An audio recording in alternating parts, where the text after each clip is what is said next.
Halo semuanya, perkenalkan nama saya James dan hari ini saya akan berbagi sedikit mengenai pelajaran yang saya dapatkan dari tugas wawancara MSPB. Awalnya saya hanya mengira ini merupakan tugas biasa, tapi setelah mewawancarai subjek saya yaitu Surya Maitri Wijaya yang merupakan kakak kandung saya sendiri, saya jadi sadar bahwa proses ini ada manfaatnya. Saya merasa benar-benar belajar dari pengalaman hidup beliau. Ada 3 pelajaran yang saya dapatkan dari subjek. Pertama, mengenai sikap pantang menyerah.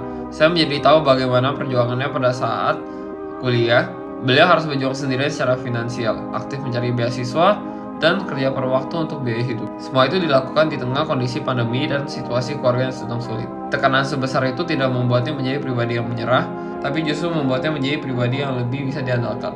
Pelajaran kedua, cara subjek memegang nilai-nilai. Subjek sangat memegang teguh didikan dari orang tua untuk selalu bekerja keras, jujur, dan tidak curang. Ternyata, hal-hal ini yang mempengaruhi cara kerjanya sekarang dan membuatnya sukses secara profesional. Dan ketiga, cara pandangnya soal uang. Cara subjek menggunakan uang sangatlah praktis. Subjek bisa sangat hemat untuk barang-barang yang dianggap tidak penting seperti pakaian. Tapi sebaliknya, subjek tidak ragu membayar lebih untuk kualitas atau pengalaman seperti misalnya makanan enak atau liburan. Ini mengajarkan saya untuk memikirkan manfaatnya bukan hanya harganya. Melihat semua pelajaran tadi, saya menjadi banyak berpikir tentang diri saya sendiri. Yang paling saya rasakan adalah soal usaha dan kegigihan. Saya sadar saya mungkin suka mengeluh hal-hal kecil seperti tugas yang menumpuk. Padahal perjuangan subjek saya jauh lebih berat, yaitu berjuang untuk mandiri.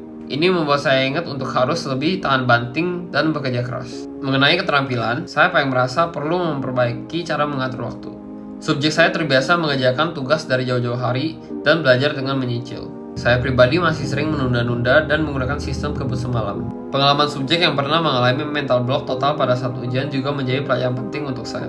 Karena itu, saya berkomitmen untuk belajar dari pengalamannya dan belajar lebih awal agar tidak stres dan hasilnya lebih maksimal. Pada akhirnya tugas ini bukan hanya tentang mengamati subjek, tapi juga melihat kekurangan pada diri sendiri dan cara untuk menjadi lebih baik lagi. Pelajaran dari subjek memberikan saya langkah-langkah yang jelas untuk memperbaiki diri saya, baik dalam sikap pantang menyerah, kejujuran, dan cara mengatur waktu. Sekian video refleksi dari saya, terima kasih.